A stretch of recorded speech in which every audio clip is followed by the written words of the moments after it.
Welcome to this video reflection for the week ending May the 31st.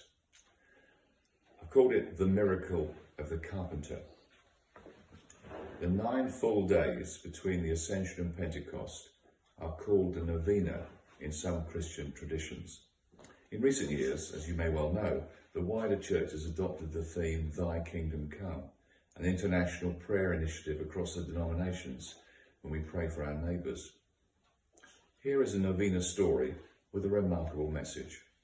The year was 1878 in the US frontier town of Santa Fe, and the Sisters of Loreto had overseen a 5-year building program for their chapel. Modelled on Sainte-Chapelle in Paris, it has a delicate sanctuary with an altar, a rose window, a nave, pews, and a choir loft. Everything was complete except the choir loft. It had no staircase and could only be reached by a ladder. The designers said a staircase was impossible to build in that space. The sisters had travelled from Kentucky to Santa Fe, but they now faced a challenge greater than their journey. All they could do was pray, and the nuns prayed for 9 days. On the last day of the novena, a bearded Mexican carpenter with a weather-beaten face appeared at the convent. He had heard they needed a stairway and thought he could help. The nuns had nothing to lose, and he set to work for 8 months. One morning the sisters went to the chapel, and there it was, a masterpiece of carpentry that spiralled from the floor to the loft. There are 2 complete 360-degree turns with 33 steps held together by pegs and no central support. The wood is an ancient fir not found in New Mexico. When the sisters turned to thank the craftsman, he'd gone. He never asked for money. He never asked for praise. He was a simple carpenter who did what nobody else could do so that singers could enter that choir loft and sing. You can go there, or you can see the pictures on the internet. It is a monument to the fruit of prayer.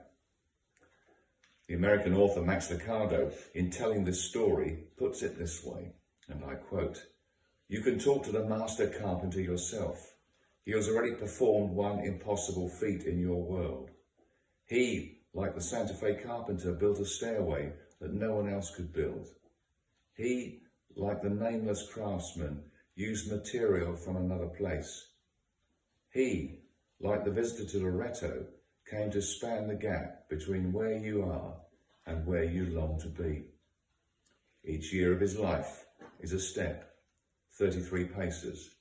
Each step of the stair is an answered prayer.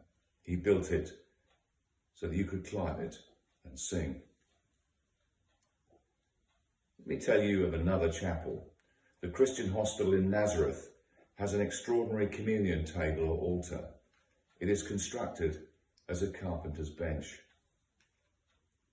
In Zambia many years ago, Margaret and I sat round a campfire with a large crowd of school students, their attentive black faces glistening in the glow of the embers. The speaker was an African evangelist. I remember he said this: "We can easily forget that Jesus was more than just a carpenter of wood. He was a carpenter of lives." God bless you.